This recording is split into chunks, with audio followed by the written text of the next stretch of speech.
I have been begging Peter for 2 weeks to talk about this story, and it was sorry, I couldn't even Oh, get through come the on, Mike. intro. Jesus. I mean, What this was is it? that's pretty convincing yawn. I'll give you that. I think you might genuinely be bored by this topic. Okay, forget Mike.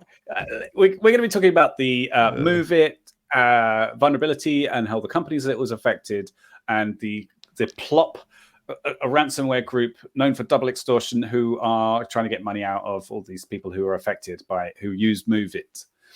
Enjoy the episode.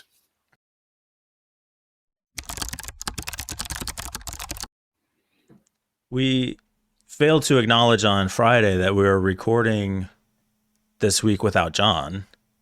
Yes, sorry, John. I didn't prepare a bit, so I guess I was thinking before we could just kind of like act like he never was here. Be like, John, who? What are you talking about? Who's John? Oh, no, that would be kind of mean. We love John. Who? Bring him back. What? At any rate, Peter and I, who have only ever been the hosts of this show, are going to talk about. What are we talking about, Peter? I don't. MOVEit transfer. You've been trying to get me to talk about this for 2 weeks. Yeah, I know. We're finally doing it.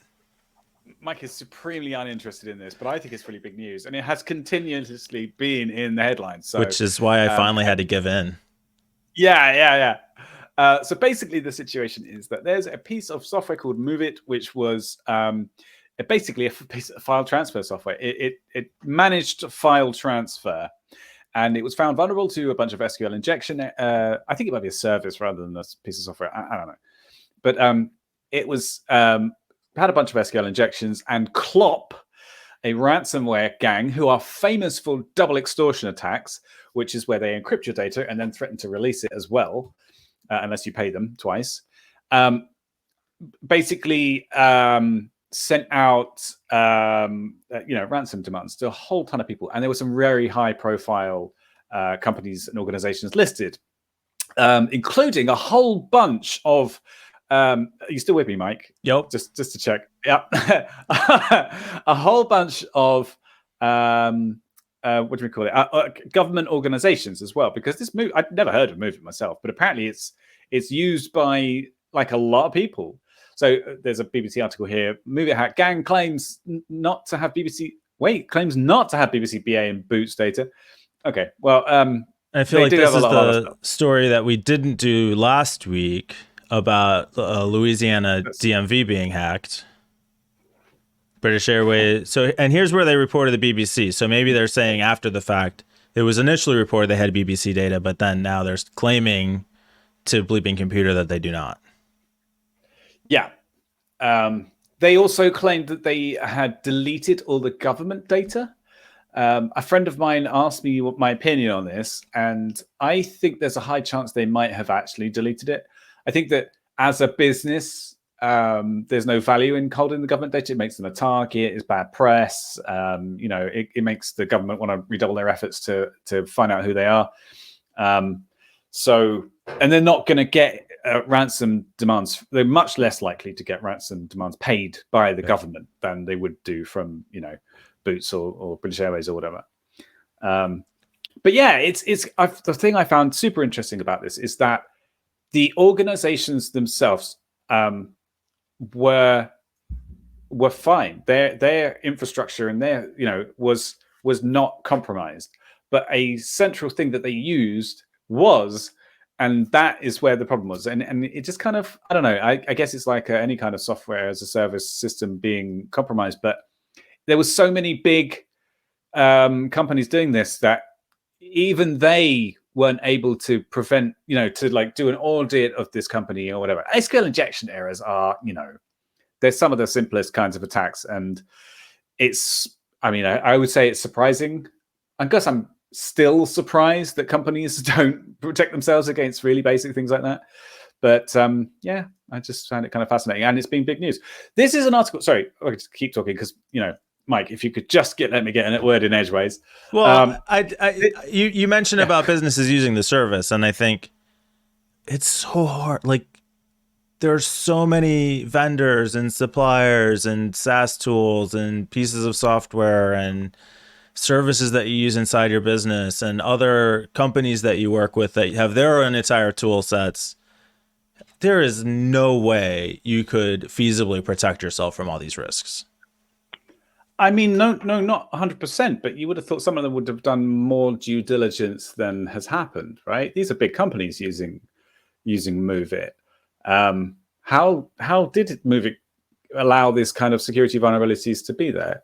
Did none of that? Yeah, I don't know. You're right. You're right. That is the case, that lots of companies use a million different services, but that's because they're thoughtless and careless about adding those services. There's no vetting procedure. There's no kind of, you give admin access to everybody on their own machines, and then they end up using something that they like, and it ends up just being the way things are done. And Plex server. Yes. Yeah. An unpatched Plex server. Unpatched Plex servers. So this article, by the way, was by actually a friend of mine, Mary Campbell, who is the editor of the Cape Breton Spectator. I wanted to highlight it because it's really, I just think it's excellently written. Like it's, I know that Mary wasn't particularly, or Campbell. How do you refer to journalists as their surname? Campbell wasn't particularly intimately familiar with. Well, that sounds saucy. Anyway, Campbell didn't know that much about ransomware to begin with. I think it wasn't something that is a running theme in the Cape Breton Spectator. But this article is really good because it kind of like asks a lot of questions, gives a good overview of ransomware, talks about ransomware as a service and cyber insurance and cyber hygiene and all the nuances that are there between like who are the good guys. It's a difficult thing to figure out if you're not familiar with things. Like there's people who want to sell you their services protecting you against ransomware, and they're telling you it's the worst thing in the world. And there's other people who are saying, oh, it's not a big deal, don't worry about it. So yeah, I just thought it was a great article. And so what's the current state of the MOVEit thing? Yeah. Or ransomware? Clopper in the middle of trying to get money out of the people that they're ransoming. Some of them have been paid. Have the exploits been patched? Are people still at risk? You know what? I'm embarrassed to say that I don't know. I didn't. Okay. I didn't look into whether MOVEit actually released a. Do you know how is MOVEit a tool that I would use directly, or is it a tool that a service I use would have incorporated that I might not even know about? I think both things. Yeah, it's used for transferring a lot of data between different places, so global organizations. Anybody who's doing that has potential to use MOVEit. So I should check with my vendors. There again, man, that's such a huge job. How are you possibly going to do that? I mean, that's a good question. I don't know. Maybe you should employ an MSSP, mate, and then because they'll do it for you. You can trust them. Just trying to imagine the poor IT guy that's got to like go through every single vendor now. I mean, I guess companies do this. This is why you have such big IT departments in a lot of companies. Yeah. I don't know. Right. Maybe the one silver lining is that the cybersecurity budgets might get a bit higher after this. We'll see. Hasn't happened yet. Maybe this will be the one.